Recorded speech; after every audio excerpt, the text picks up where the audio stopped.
If you missed Sunday Syntropy last week, that is because we did not publish it. Consistency is important to me, and sometimes missing a week is a better option than trying to be everywhere and always on.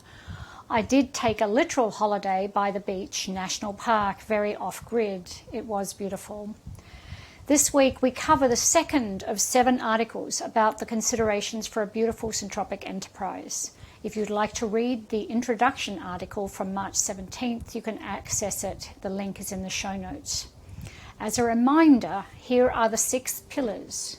Pillar number 1, clarity of the source idea, the original impulse and evolutionary purpose. Pillar number 2, self-development as a leader steward. Pillar number 3, structural integrity of organizational design, creating ecologies of trust and synergy. Pillar number 4, people, teams, culture, a company of people and relationships. Pillar number 5, networks and the field. A healthy economy is a healthy network of relationships with people, creatures, our earth, the future and the sacred. Pillar number 6, strategy and implementation. The dance of time, emergent strategy, strategic intention, and the autopoiesis of a living system. This week we cover pillar number 1, clarity of the source idea, the original impulse and evolutionary purpose.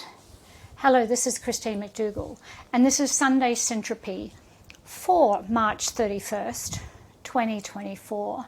And the topic is Unlocking the Power of Enterprise for a More Beautiful World, part number 2.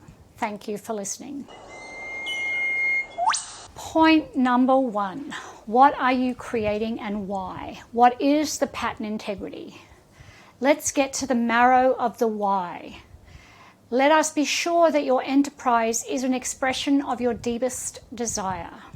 Many people skip over this step, or their why is shallow, a desire fed from lack of recognition, lack of being heard and seen, lack of love, lack of worth. Indicators of desire built from lack are the desire for fame and fortune as the lead desire, the desire for more stuff, toys and glory, and the desire to be the hero, the Time magazine cover shot, the keeper of the keys and the holder of power. When we build from a desire that is far greater than we can ever imagine, something bigger than our I, when possibility instead of lack leads desire, then we might just pull it off. When we lead from a desire that is genuinely bigger than us, we can also get out of our own way, as the X that is being created is far bigger than any one person and will require a tribe to pull it off. This takes away from the traditional model of leadership, where you have the CEO, the dominator, the elevated authority. The new boat requires a very different type of leadership, which I describe as the steward leader. Very, very light touch, very conscious and considered holding. I liken this to a cell membrane. It pays exquisite attention to the inner and outer ecosystem, is a guardian of inflows and outflows, and enables the holding of the strange attractor that brings people and things together to create the enterprise. The cell membrane also keeps the polarity that enables the cell to hold its shape in integrity. A good cell membrane in a healthy ecosystem goes unnoticed. A good steward leader in a syntropic enterprise goes unnoticed by most. Point number 2. What will be the short and long-term consequences of your project or business? What will the field effects and processional effects be? In our every deliberation, we must consider the impact of our decision on the next 7 generations. Iroquois Confederacy. Very few of us ever take the time to really sit in this, not just for the overall direction of the business, but for the actions along the way. Almost all of our current systems are designed around the quarterly review, the half-yearly result, the increase in shareholder return, and the political election cycle. Youth is celebrated, age is denigrated, and the business model is one of inbuilt redundancy, planned obsolescence, so we need to be constantly replacing, upgrading our goods. Throw away goods, throw away people, throw away earth. When considering 7 generations, we need to consider all of our actions, who we bring on board as a team, how we treat each other, how we treat every single stakeholder, including earth, and how we manage success, failure, feedback, coherence, and dissonance. When we make any decision, what are the consequences now and much, much later? Who and what will be affected? How will we manage that effect? Do we comprehensively consider our actions, decisions, services, and products in their past, present, and future wholeness? For an extraordinary example of comprehensive consideration, listen to this podcast with Hugo Spowers. He was the founder of River Simple. Point number 3. Who is your service product offering being created for? Right down to the detail. Know your customer, love your customer. If you don't absolutely love your customer, want to spend time with them and show them respect and appreciation, then the arc of your offering will not stick. Using integrity as the guide, your customer is not separate from your enterprise. They are woven into the source idea and pattern integrity of all you do. The relationship is partnering and deeply respectful. This is point number 4. Does your customer absolutely want this? How do you know? Have you asked them, tested it, created a minimal viable product, invited them to partner, considered the feedback provided? Have you sat with them and heard their worldview expressed back, asking for what your enterprise seeks to create? Your customers can be people, creatures, enterprises, institutions, communities, the earth, or life itself. Point number 5. What is the measure of profit? Money, service, well-being, warm data, community, knowledge, health. All of these, others. Can we celebrate profit in multiple domains without being beholden to a single domain expression? Profit means to advance. In what areas do you seek to advance, and how do you know you, the enterprise, all of your people, all stakeholders, earth, are advancing? Any system that does not have its ability to thrive built into its design is going to fail. Profit is not a dirty word. However, monetary profit has been appropriated as the only reason for businesses to exist. It is a partial and therefore incomplete model. It is out of integrity. Number 6, what are your inviolate values? The DNA. This DNA, if damaged, will result in death.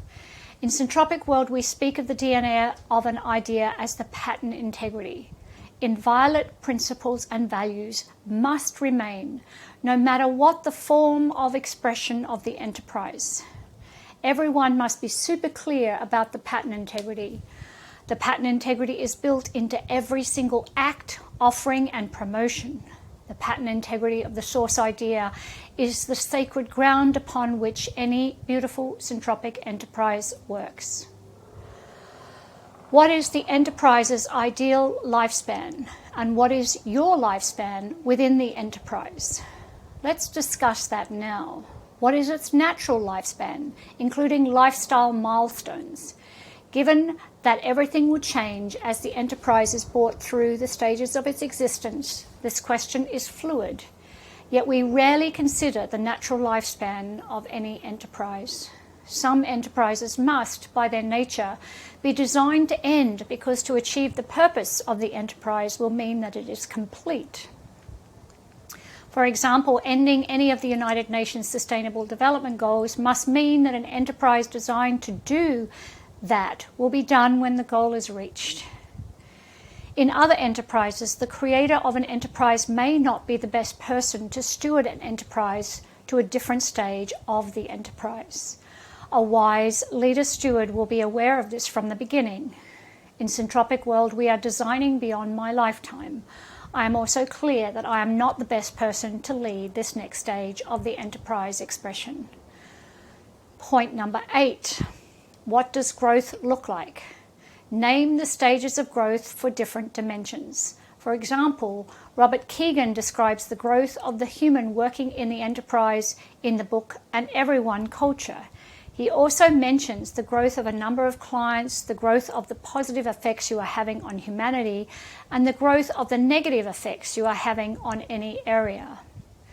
When will the enterprise be at its growth peak? And where may growth switch to another form of growth? Growth in one dimension only is a very poor measure of success and is completely unsustainable.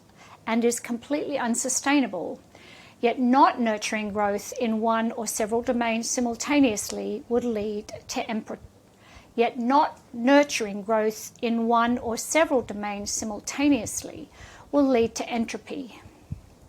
Most businesses focus on one-dimensional growth, which is rapacious growth and leads to community and environmental breakdown. Because our culture currently deploys a model that relies on capital, resource use, monetary profit, growth to survive, we prefer to deploy syntropy. While entropy is a natural breakdown, syntropy is its opposite, a natural regeneration towards a higher order. Number 9, following the conversation on growth, what is enough? Repeat the question. Tell the truth. What is enough for the enterprise? And what is enough for you? This is an iterative question. It needs to be answered honestly and captured in a timeline.